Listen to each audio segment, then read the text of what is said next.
Coloque-se agora numa posição que lhe seja bastante confortável. Mantenha seus olhos abertos enquanto você começa a liberar as suas tensões. Ouça a música. Perceba a tranquilidade que ela irradia. E agora, sem fazer esforço físico, eleve os seus olhos e procure no fogo um ponto para fixar a sua vista. Muito bem. Sem fazer esforço físico, solte o ar de seus pulmões. Tome uma inspiração bem profunda, retenha um pouco e quando você exalar, feche seus olhos.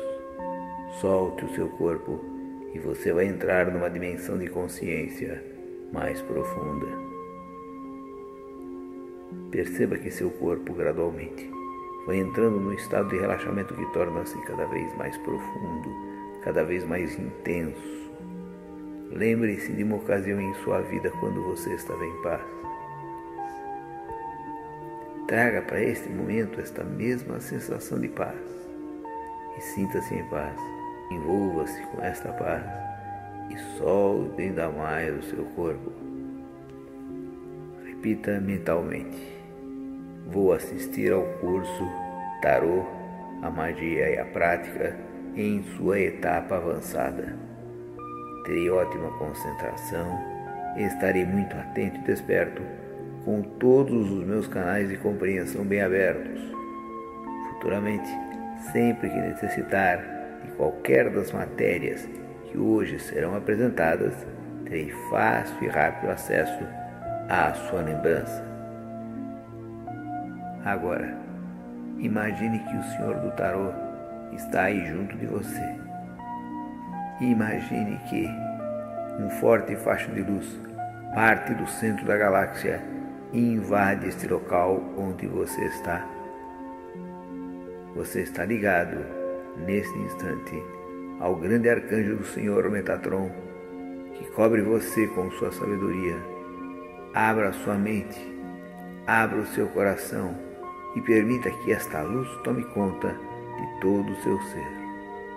É como se a mão do grande arcanjo tocasse sua mente, tocasse seu coração, abrindo-os para a compreensão do tarô. Uma ponte luminosa se formou entre este ambiente que você está, com o centro da galáxia, local onde habita o grande arcanjo Metatron. E agora, procure abrir todos os seus canais de percepção. Fique bem receptivo e sinta a suave chuva de energia prateada que está caindo sobre a sua cabeça nesse instante. Sinta-a penetrando em seu corpo. Imagine que ela faz isso pelo alto da sua cabeça. E ela cruza a sua cabeça e invade o seu peito, preenchendo o seu peito com o mais puro e intenso amor. Mas a chuva de energia continua caindo sobre a sua cabeça, continua penetrando em seu corpo, lavando a sua alma e ativando todos os seus sistemas imunológicos. Sinta esta energia em seu corpo. Imagine esta energia de luz presente em todas as células do seu corpo. Visualize esta luz harmonizando todos os seus órgãos, equilibrando todos os sistemas do seu corpo. Coloque com esta luz a ideia de saúde em todas as células do seu corpo, a ideia de vigor, a ideia de juventude. Sinta-se saudável, sinta-se jovem, sinta-se energizado. Perceba a enorme quantidade de energia prateada que se acumulou ao longo da sua pele. Você está imerso num halo de luz prateada. Sinta a presença desta força cósmica envolvendo o seu corpo. Você pode percebê-la como um leve calor, um ligeiro formigamento sobre a sua pele. Coloque toda a sua consciência na forte presença desta energia, pois a partir de agora ela é você.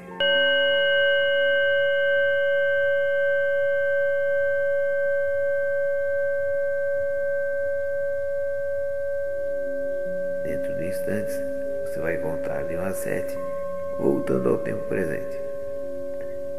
Quando eu disser 7, você estará com os olhos abertos, bem consciente de tudo que o rodeia e principalmente sentindo-se muito melhor que antes. 1. Retorne ao seu corpo. 2. 3. Sentindo o corpo. 4. 5. Mais desperto, mais em tempo presente. 6. 7. Abra os olhos, perceba o mundo que rodeia você, dê uma boa espreguiçada e veja. Veja como você se sente muito melhor que antes.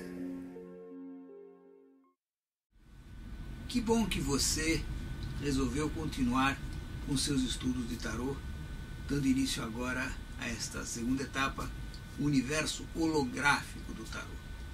Holográfico porque ele procura agora abarcar todos os aspectos. Ao mexer num universo holográfico, em qualquer ponto que você toque, você estará tocando em todo o universo. E um pouco do conhecimento das outras partes está na partícula. Essa é a ideia básica do holográfico. Quando nós começamos o tarô, eu disse para você que o tarô é formado por um conjunto de lâminas, 78 cartas, divididas em 2 segmentos, os arcanos maiores, que estudamos na primeira etapa, e os arcanos menores, que vamos estudar agora.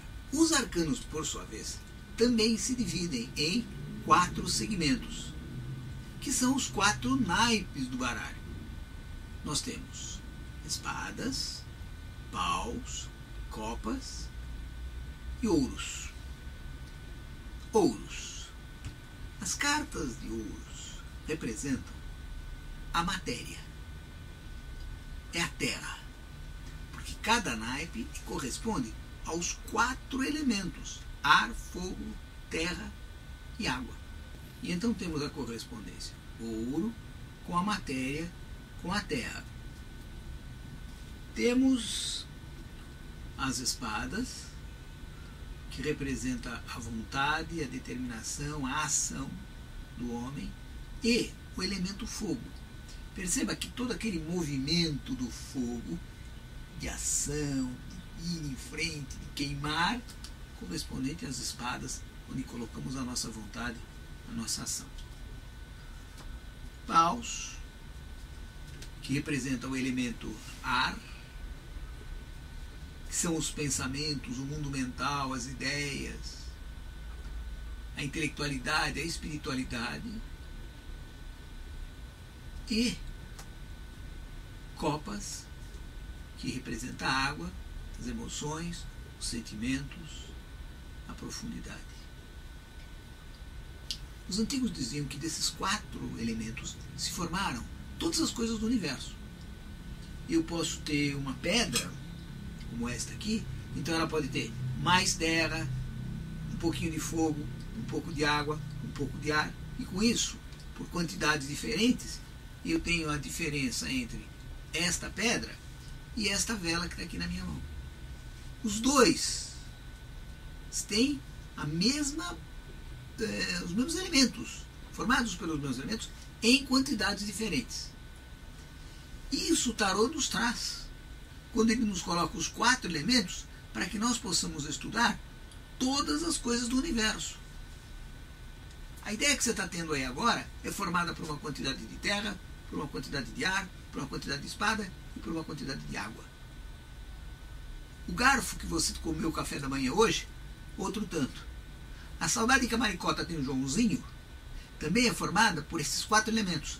E assim o tarô, trazendo esses elementos nas suas cartas, nos fala de todos esses sentimentos, de todas essas nossas coisas possíveis, de tudo aquilo que emanou no universo. Existe uma correspondência entre os 4 elementos e os 4 pontos cardeais. Quando nós pegamos a literatura que existe sobre o assunto, você vai ver que há uma diferença de opinião sobre quem fica a leste, quem fica a oeste, qual é o do norte, qual é o do sul. O IMED adotou a primeira delas, que é da velha Rosa Cruz, a mais antiga de todas, que dizia o seguinte: leste, de onde vem a luz, o fogo, a claridade. A oeste, onde a luz morre, o oxídere, a água, porque oxidação da água. Ao sul, o ar, por onde entram os espíritos. E ao norte, o negativo, a terra, porque tudo é atraído pela terra. Nós procuramos dar, com esta interpretação, a mais lógica de todas. Porque o planeta Terra, hoje, o magnetismo dele é exatamente assim. O sul é o polo positivo e o norte o polo negativo. O negativo é a Terra, aquele que puxa para dentro de si tudo. É a mais antiga, misticamente falando, e a mais lógica. Portanto, nós adotamos esta disposição dos elementos em todos os níveis de trabalhos do Imagine. As cartas numeradas do tarô, de As a 10, também estão divididas em 4 mundos. O mundo da emanação, o mundo da criação, o mundo da formação e o mundo da produção. De 1, 2 e 3, As, carta número 2, carta número 3, está a emanação. Aí nada existe, apenas aquela energia que é emanada do ser criador para que algo aconteça.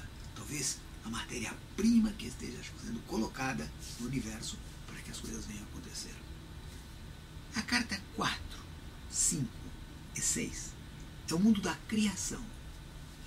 Tendo aquele material, então podemos criar isto, aquilo e aquele outro. Ainda também em modelo, com tendências e sem forma. E este é o segundo mundo. Temos o terceiro mundo com 7, 8 e 9, que é o mundo da formação, onde a coisa toma forma no espaço, cria-se um modelo ideal, e é o mundo 3, que é o mundo da formação, para então, no mundo da produção, na terra, na matéria, no 10, a coisa acontecer, se produzir, se realizar. Cada naipe também está preso a um desses princípios. O primeiro mundo, que é o mundo da emanação, está o naipe de paus, pensamentos, ideias. No mundo da criação, que seria o feminino, o mundo feminino, aquele que aceita aquela energia que desce, estaria as copas. Depois, no mundo da formação, que é a energia colocada, a ação colocada para a produção de algo, as espadas. E, finalmente, no mundo da matéria, ouros, aquilo que se plastifica, toma forma, se torna sensório. Eu pego e eu sinto. Antes de nós entrarmos definitivamente na interpretação dos arcanos menores, tenho que passar para você a nossa chave de interpretação. Da mesma maneira que quando nós estudamos os arcanos maiores, nós vimos naquela ocasião que cada carta estava associada a um planeta, signo e um número, que era a chave de interpretação para esta carta em todos os tarôs. Agora, quando vamos tratar dos arcanos menores, também temos estas chaves de interpretação, que vai facilitar e muito o nosso trabalho, ajudando a intuir o tarô. Então, cada elemento, cada número, o As, por exemplo. O As está associado ao Sol e ao número 1. Então, quando penso em qualquer As e qualquer naipe, penso em número 1 e no Sol. Bem, o significado destes elementos, você já os tem aí na sua apostila quando estudou na primeira etapa. Você anotou tudo que significava o Sol para você, você já tirou muito tarô, já viu, trabalhou com esse Sol, e agora já sabe o que é o Sol. O número 1 também já tem toda a significativa dele já aí com você. Se não está lembrado, procure nas suas anotações, você tem lá. Que bom, porque agora nós não precisamos mais nos preocupar com isso. É um cabedal que você já traz consigo. Então, quando você pegar uma carta que é um as, sabe que ele está ligado ao Sol, ao número 1 e ao signo a que ele pertence. Eu estou com as de copas na minha mão. O que eu tenho que pensar? Puxa, essa é uma carta regida pelo Sol, pelo número 1 e por copas, por sentimentos. Indica muita coisa isso. E é aqui que está baseada a chave de interpretação dessa nossa etapa. A carta número 2 é regida pela Lua. Ela também é um 2. Então eu já lembro o que significava a Lua, que é o número 2, o signo a que se refere. Carta número 3, Mercúrio. Está aí na sua apostila, você pode acompanhar aí na sua apostila estas associações e estas chaves. Carta número 4, Saturno. Carta número 5, Marte. Carta número 6, Vênus. Carta número 7, Netuno. Carta número 8, Júpiter. Carta número 9, Urano. Carta número 10, Terra. Terra, o mundo das manifestações. Outra coisa que devemos lembrar também é quando eu encaro a números que marcam os arcanos menores do tarô, vai de 1 a 10. Porém, a oitava é de 1 a 9. Porque quando eu passo para o 10, fazendo uma redução esotérica, 1 mais 0, eu caio no 1 novamente. Então eu estou no mesmo assunto, numa oitava maior. Algo que está mais para frente de tudo que foi visto até o 9. Eu completei um ciclo que vai de 1 a 9, e agora, para eu dar mais um passo, eu preciso mudar de oitava. Preciso estar um nível acima. Então é um novo mundo, uma nova condição de ser, um novo estado. Você lembra que eu falei, quando estávamos começando o curso, que o tarô é o baralho que nós usamos hoje. No baralho que nós usamos hoje para jogar biriba, buraco, rouba-monte, essas coisas, você não encontra as cartas cavaleiro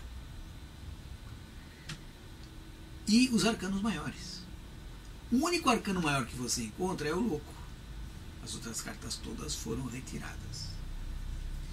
Quando nós vamos pegar as cartas coroadas, que vai do pajem ao rei, não encontramos no nosso baralho o cavaleiro. Porque, como disse naquela ocasião, ele representa a vontade, o aguerrimento dos homens.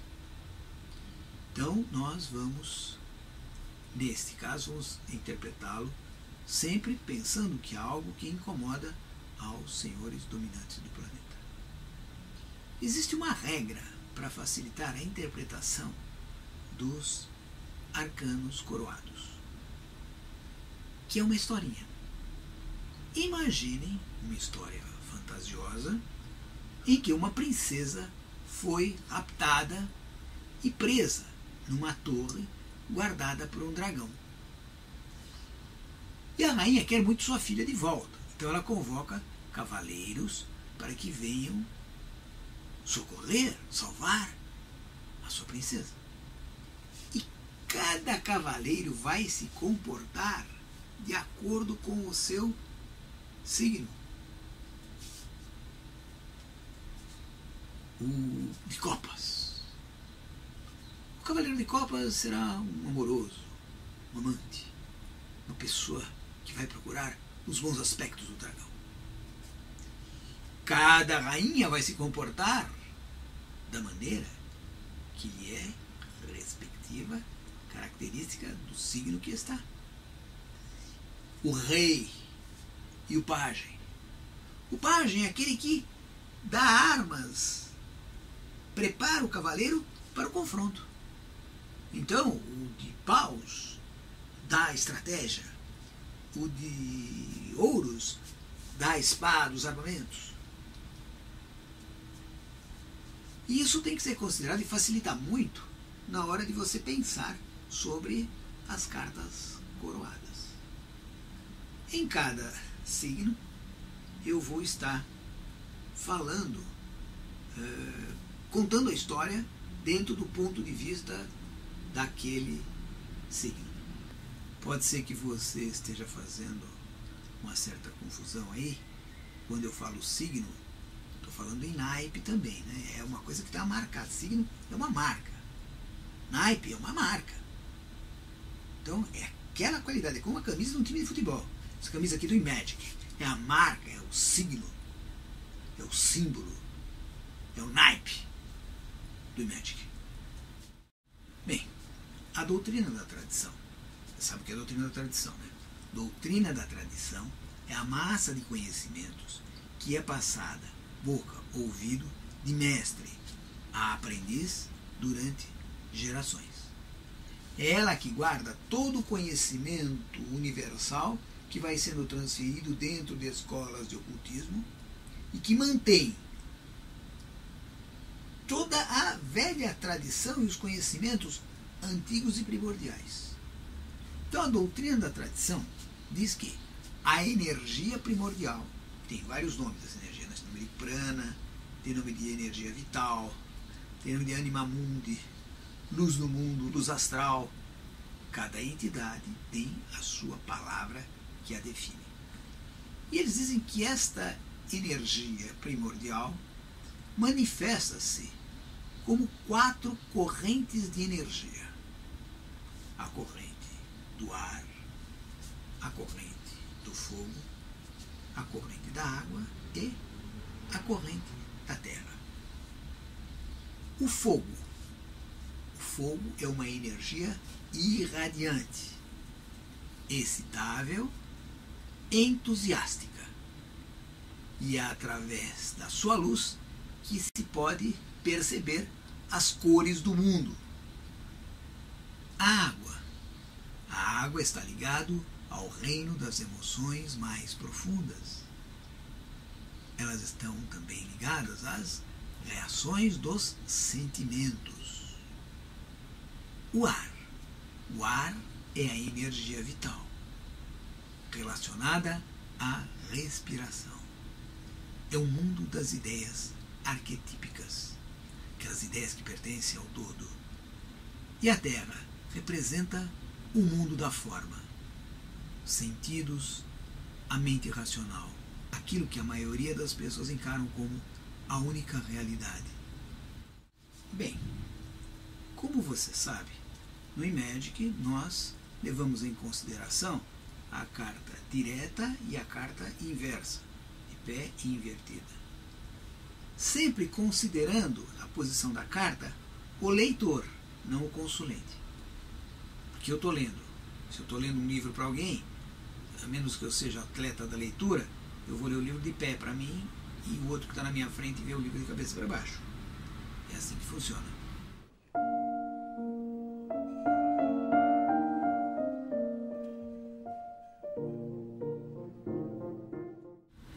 O bom dessa etapa é que nós vamos andar rápido. Não há necessidade de nos determos em muitos detalhes. Vamos em frente. Então vamos começar já falando dos arcanos menores, que é o que interessa. É o que está faltando para você para ficar versado em tarô. Ser um grande tarô. Então vamos comigo. Vamos tirar agora da nossa frente os arcanos maiores, copas, paus, espadas, e vamos ficar apenas com as cartas de ouros. Começamos pelo As de ouros. As. Falamos há pouco. Sol, ouros. Sol. Aquele processo de fecundação, de invasão com a energia solar em ouros, que é a matéria. Estamos falando de um princípio gerador material, uma semente, um ovo, um esperma, algo que entra e gera. Está de pé. Então, um as de ouros representa sempre aquele princípio de uma boa semente, uma coisa que vai crescer. Boa semente é sempre. Veja, é preciso. Tem muita gente que tem medo de determinadas cartas. Ah, essa carta é ruim. Ah, esta carta é boa. Essa carta, via de regra, é muito boa quando ela sai. Mas será que ela é sempre uma boa carta? Aí a menininha chega aí e diz: Arsênio, eu não sei se eu estou grávida. O que você acha? Pum! Dançou, né? Esse instante, a carta está falando, está referindo o quê? É uma boa semente que foi introduzida dentro dela. E a boa semente é nascer bebê. Quando nos deparamos com essa carta, é muito relativo. Veja, a maioria das mulheres exultaria de felicidade. Oh, legal, um bebê, que bom. Bem, mas se ela tem 14 anos, não tem dinheiro, o cara sumiu, não é um tão legal assim. É um problema que vai ter que ser assumido. Então, essa carta representa uma semente. A semente pode gerar ou não. Ok? Nem sempre uma semente que é jogada à terra brota. Às vezes brota, às vezes não brota. Esta carta não quer dizer que a criança será gerada, nascerá mesmo, efetivamente, crescerá, se a árvore dará frutos. Não. Ela diz que a semente é boa e pode gerar. O futuro dela, diria a vovó, a Deus pertence. O que acontecerá depois são outras águas neste rio. Neste momento, a ideia é essa. Invertida. Vamos pensar. Se é uma boa semente de pé, é uma má semente invertida. Ela aí tem o aspecto e o significado contrário, inverso ao original. Então, o que pode ser um bom impulso, que essa carta de pé também pode representar um impulso que eu dou em algo que está parado para iniciar um processo de ação, pode representar um mau impulso, ou um impulso de eu travar o crescimento, ou estragar algo que poderia ser uma boa semente. A semente é boa, mas o solo é ruim. Então, resumindo, o nome da carta é a boa semente, de pé, a má semente, invertida. E representando exatamente isso, uma boa semente e uma má semente. Convém-se anotar essas coisas. Outra coisa, vai ter que fazer um caderninho como o da primeira etapa, onde você anota as suas ideias. E não é para ficar, quando der de cara com essa carta, tem que parar e pensar. Chega a tia Conchete e diz assim: estou pensando em fazer um bolo, o que você acha? Tira no tarô. Aí você vai tirar o tarô e sai um as de ouros, de pé. O que você vai responder para ela? Em princípio é uma boa semente. Sim, vai ser uma boa ideia, acho que as pessoas vão gostar desse teu bolo aí. Acho que ele vai dar bem certo. A ideia é boa. Porém, você tem que associar em princípio, para trabalhar com a tua intuição, antes de pensar no nome e tal, pensa, pô, é um as de ouros regido pelo sol. Então, é uma coisa que vai ser muito boa, porque o sol, ele é magnânimo. O sol, ele preenche as coisas. O sol dá vida, dá luz, dá sentido. É alguma coisa que vai penetrar. Então, não, sim. Bom, faço o bolo. Bem, mas é muito importante você pensar sobre. Para e pensa. Porque a hora que você está pensando, entra a intuição. Não tenha dúvida. Já deve ter tido experiência já nos arcanos maiores. A intuição entra e fala, e a primeira ideia é a certa. Bom senso nessa hora. Não vai falando qualquer coisa que vem à cabeça. De repente assim, vem essa tua avó vai morrer. Não vai falar isso para a pessoa. Mas vai dar, olha, não vale a pena você visitar a sua avó, vai ver como é que ela está. Uma boa. Tudo bem? Vamos passar para outra carta, que é o 2 de ouros. 2 de ouros é uma carta, um 2, regido pela lua, em ouros. Bom, se é ouros, é uma coisa física. Se é um 2, representam duas pessoas. Você deve lembrar da primeira etapa, quando eu tinha o 1, automaticamente implica a existência do 2. Se eu tenho uma semente, essa semente para existir, ela vai precisar de algum lugar que a receba. E esse é o 2. O 2 é este ser que recebe o 1. Então o nome dessa carta é a comunicação. Eu me comunico com você. Mas não é uma comunicação telepática. É uma comunicação física. Eu cumprimento alguém, eu pego na mão dela, eu dou uma carta para essa pessoa. É físico. É palpável. Esta pode ser a representação do fazer amor, propriamente dito. Dois corpos que se encontram no mesmo espaço. É isso aqui. Eu e você, dois, juntos, no mesmo momento. É um 2, é lunar. Uma carta aqui, aceita, recebe, é uma carta feminina, muito aspecto de mãe nessa carta. Posses de tradição, coisas que são tradicionais, que vêm de longe. Invertida é a falta de comunicação. Não há comunicação, comunicação interrompida. Não consigo chegar até essa pessoa, não consigo falar com ela, algo foi interrompido. Não se conversa, não se toca. Vamos voltar para essa carta de pé. Ele segura um 8, que é o símbolo do infinito, com duas esferas, e lá embaixo tem os barquinhos, que é o próprio da tentativa de comunicar, e aquilo que está ligado para sempre. São ligações muito fortes neste aspecto. O fato dele estar todo de vermelho significa uma ação, um movimento, um vai em frente, uma determinação muito forte. Bem, então, 2 é a carta da comunicação física, do toque, do chegar. É aquele campo onde a semente vai se manifestar. Então eu coloquei a semente no solo. O as foi colocado no solo. Se ela estiver invertida, mau solo.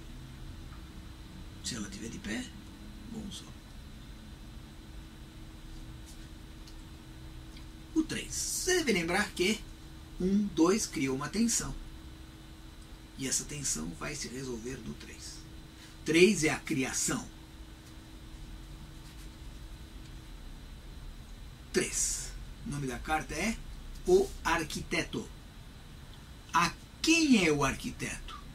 Arquiteto é aquela pessoa que tem a sua obra vista por mais pessoas. Por isso, ela é também a carta de todos os artistas. De tudo aquilo que eu faço e as pessoas veem. Este curso, nesse instante, está sendo plasmado, produzido aqui no mundo 10 da Terra, 4º nível de mundo, lembra? Na Terra. E você está podendo me ver agora, porque nesse instante nós estamos produzindo algo que está sendo visto, é um 3D ouros. Todos veem. É a observação daquilo que está sendo feito. Porque o 3 é o número do brilho, da glória. Mas também essa carta é regida por Mercúrio e pelo número 3. Mercúrio é o mensageiro dos deuses, é aquele que leva as mensagens, que torna as coisas claras, que é rápido. 3 é aquele que faz brilhar aquelas mensagens. Lembra também que Mercúrio também é um artista. Então tudo aquilo que é feito, é visto, as pessoas veem e é do agrado, é positivo. Quando esta carta inverte, significa que as coisas estão sendo feitas, mas não vistas. As pessoas não veem, passa desapercebido, ninguém presta atenção. Há um ofuscamento. É uma espécie de separação do artista da obra. Aconteceu isso com Van Gogh. Van Gogh, quando vivo, o único quadro que ele vendeu, ele trocou por uma sopa. Aí ficou doido, arrancou ele e tal, deve ter comido porque não tinha o que comer. Mas realmente é isso, é um 3 invertido. O cara é um super magistral pintor. Uma obra dele hoje vale trilhões. E o cara não tinha dinheiro para tomar uma sopa. É um 3 invertido. E voltamos à nossa historinha. Botou a semente, a terra recebeu, deu o fruto, não tinha ninguém lá para colher. E a fruta morre no pé. Se tiver de pé, não. O pé, a brilho, a visão, a luz. O desenho é aquilo, o desenho é esse. Você vê aí. O artista, que no caso é um maçom, que é o arquiteto, trabalhando a sua coluna, e as pessoas comentando o trabalho dele. E ele em processo de ação. Bem, o próximo arcano é o arcano menor, 4 de ouros. O nome dessa carta é o Avarento. O Avarento ela é regida por Saturno, pelo número 4, e por ouros. Quer dizer, ela tem Saturno, é um peso, um chumbo, uma coisa pesada. A Terra também é pesada. O 4 é o número da matéria. Então essa carta, puxa, estou cansado de segurar ela na mão de tão pesada que ela está.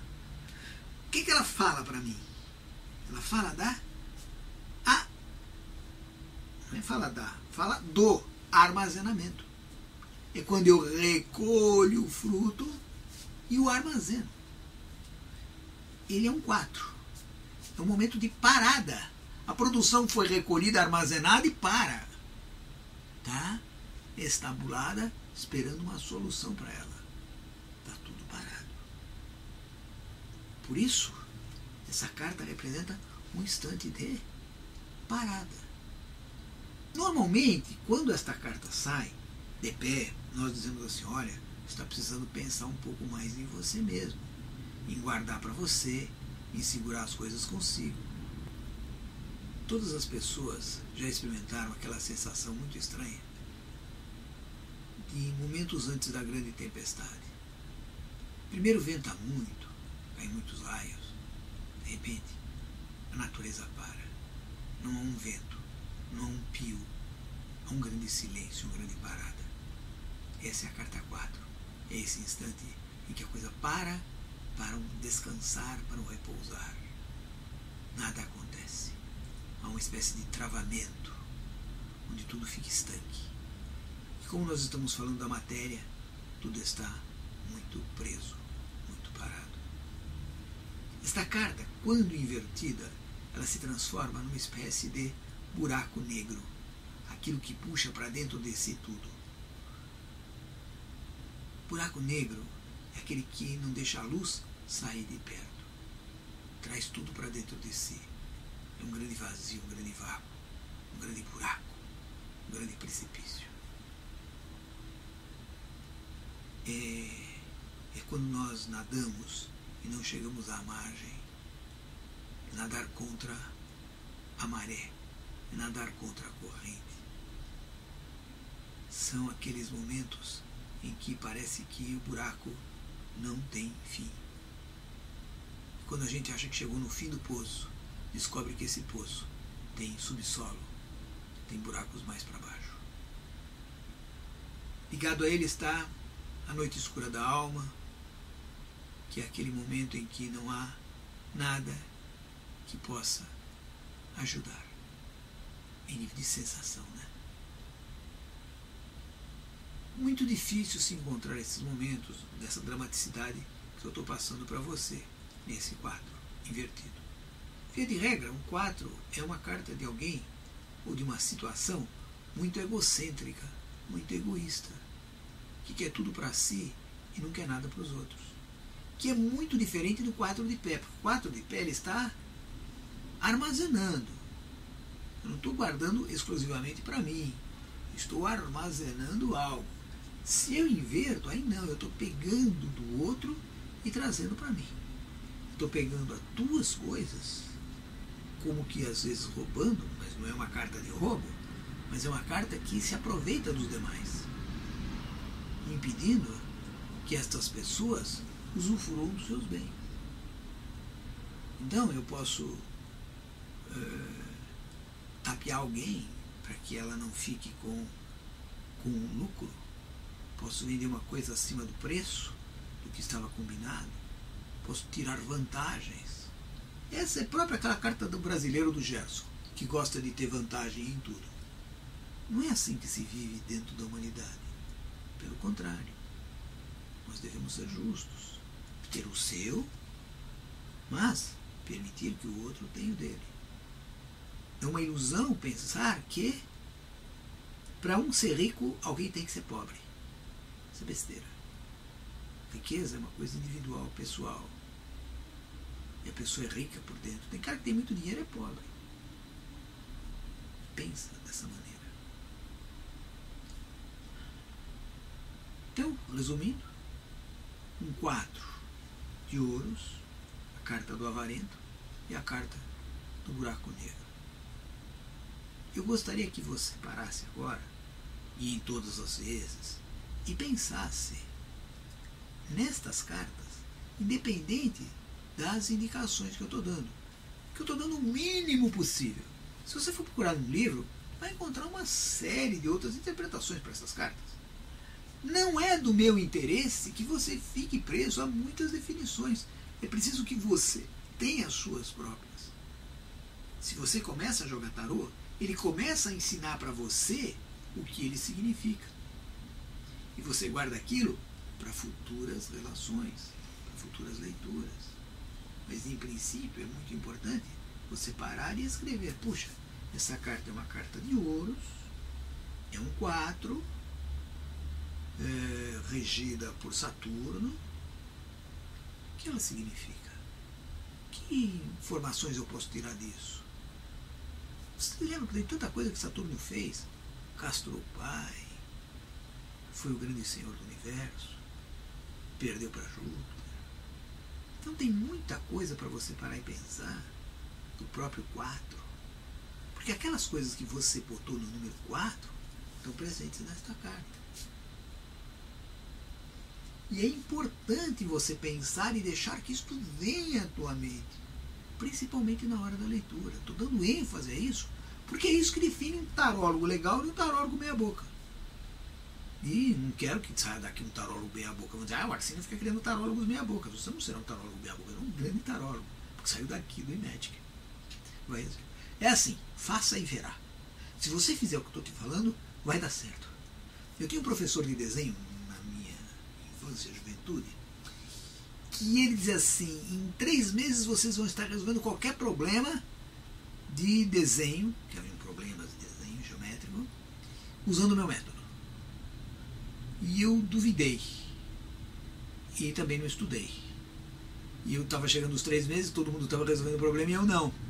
Peguei o livro do cara, sentei um fim de semana, estudei o livro a cabo a rabo, e no fim daquela semana eu estava resolvendo qualquer problema de desenho.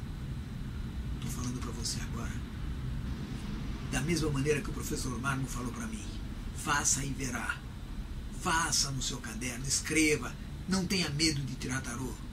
E você vai ver como isto funciona. E por falar em funcionar, vamos para o número 5. Você lembra das etapas anteriores que o 4 era o número da matéria. E estava tudo parado. De repente apareceu no quinto dia o 5. 5 é um 2 de cabeça para baixo invertido. 5 é a luz que mergulha nas trevas. Portanto, 5 é a vida que chega na matéria. E aí começa uma grande confusão. Imagina a revolução que foi a vida acontecendo naquilo que estava parado. A ação, a força, a luz. Bom, já dá para pensar que isso foi uma grande encrenca. Primeiro porque é Marte. 5 é um número regido por Marte. É um 5. E em ouros, o que segura um pouco. Mas sempre o 5 representa que alguma coisa está sendo transformada. Sempre. Qualquer dos 5 que você encontrar, você vai ver que algo está sendo transformado. Aquilo que estava nos armazéns do 4, agora tem que ter uma ação. Por quê? Porque se não tiver nenhuma ação, uma ação natural acontecerá. As uvas apodrecerão estabuladas. Já é um 5. Alguma coisa tem que ser feita. Suponha que seja esse 5. As uvas estavam lá, o cara abriu o armazém e disse, nossa, está apodrecendo tudo. Aí ele vai e chora. Meu Deus, perdi tudo, que desgraça, meu Deus. Bom, mas ele não tinha olhado direito. Tinha apodrecido uma parte. Aí ele limpou, parananana, vendeu, ficou rico. Quer dizer, o 5 vem para forçar uma situação boa. Uma ação tem que ser feita. Algo tem que acontecer ali. Quando é um 5 de pé, é algo externo. Veio uma bactéria que bacterizou as uvas e apodreceu parte delas. E ele, com a parte boa, vendeu e ficou rico. Mas se você olhar esta carta dos 5 de ouros, você vai ver que são duas pessoinhas, cabeças baixas, tristes, lúgubres. Você acha que eles estão conversando?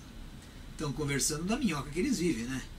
Chuva, neve, frio, dor, fome, vontade de fazer xixi. Incapazes de levantar a cabeça e ver que a solução está muito perto. Porque não existe um 5 que vem para o mal. O 5 vem para o bem, vem para mover, para movimentar. Ele entrou na vida daquele camarada que estava estabulando as coisas para que ele entrasse em ação e vendesse, pusesse movimento nas coisas. Então é algo externo que força algo interno, uma mudança pessoal, uma postura, mudança de postura, vinda de fora. Então, um 5 é mudança. E eu gosto muito dessa carta porque ela, na medida em que a pessoa consegue superar o chororô de ficar naquela choração das desgraças do cotidiano e eleva o tom, acha a solução. Quando esta carta está invertida, a coisa é um pouco mais complicada, porque é uma coisa que está dentro da pessoa. O processo de fechamento, que impede a ação, está dentro da pessoa. E ela é invertida em alguns casos, não é sempre, não generaliza, ela pode significar a ruína. Porque se essa pessoa não toma uma postura de mudar aquilo que está armazenado, ele vai perder todas as uvas. E aí ele vai ficar pobre. Quando ele é forçado, abre os olhos, opa, deixa eu agir rápido, senão perco tudo, ele saiu-se bem, porque aquele dinheiro ele comprou, fez, aprendeu e viveu. No caso, ele perde tudo. Porque a coisa, o obstáculo está dentro dele. Ah, mas eu não quero me separar das minhas uvas. Mas elas estão podres, Senhor. Ah, mas eu as amo mesmo assim. Dá nisso. Então é uma necessidade de mudança da pessoa mais forte do que a outra. A outra ela só está envolvida pelo mal. Então ela está com os olhos presos no mal. Aqui não, é um processo interno de apego ao mal. Tem muita gente que não quer socorro, não. O cara está doente e quer continuar doente. O cara está pobre e quer continuar pobre, porque é a maneira que ele tem de chamar a atenção dos outros. Então, precisa pensar nisso. 5. A carta do leite derramado, mas a leite derramada é o copas. Essa carta aqui é o socorro que está ao alcance. E invertido, ela precisa um grande movimento de transformação interna para encontrar esse socorro. Essas cartas de ouros invertidas significam, se não for tomada uma atitude radical, perda total. Portanto, você vai ver em alguns livros a definição para essa carta invertida de a ruína. No fundo, é apenas a necessidade de entrar em ação. Agora vamos falar de uma coisa boa, que é a carta número 6. 6 de ouros. 6 regido por Vênus. Vênus, todo mundo lembra dela, a beleza, o amor, a família. Não existe 6 ruim. Todo 6 é bom. Quando ele está de pé, ele é a carta do ótimo. Em ouros tem o nome de o grande sucesso econômico-financeiro. Então, esse 6 sempre é uma coisa boa, muito boa. Em casos ouro, como disse, o grande sucesso econômico. É o cara que foi vender as suas coisas e vendeu por um preço absurdo. Todo mundo perdeu a safra, só dele ficou. Então ele vendeu a preços altíssimos e enriqueceu muito. Ela invertida não é ótimo, é bom. Aquilo que podia ter sido ótimo foi bom. É bom. Como é que foi a coisa? É boa. Vendeu legal, mas não vendeu de uma forma maravilhosa. 6 representa também a consciência, a tomada de consciência, a família, no aspecto material. Então é aquele 6 pode estar representando, às vezes, a consciência sobre a família, a consciência sobre as suas responsabilidades materiais. Um pai que sabe que tem que prover os seus filhos. Isso é um 6. Se ela sai de cabeça para cima, representa um pai altamente provedor. Se ela sai de cabeça para baixo, é um pai que provê, mas não é um cara pródigo que dá bicicleta todo dia, que compra não. É alguém que está ali, presente, mas não tão presente quanto de pé. Então 6 sempre é bom, é uma carta bem gostosa, que é um ar na leitura de tarô quando ela sai. Ela vai trazer uma grande alegria, porque é uma coisa muito boa que vai ou está acontecendo ou que aconteceu. É importante essa carta, muito importante. Por quê? Porque ela parece uma carta de justiça. Tem um carinha com uma balancinha na mão e ele está dando para um e não está dando para o outro. Quer dizer, quem vai ter o grande sucesso? O que merece. Porque a justiça vem como um cara que merece. Quem vai ter o bom? O que merece só o bom. Não é que ele vai ficar sem ganhar nada, ele vai ganhar. Mas vai ganhar estritamente o necessário. A outra não. Essa carta invertida é o cara que vai ganhar pouquinho. Mas vai ganhar. Não há perda nessa carta. Ele não se transforma num 9. Ele é um 6.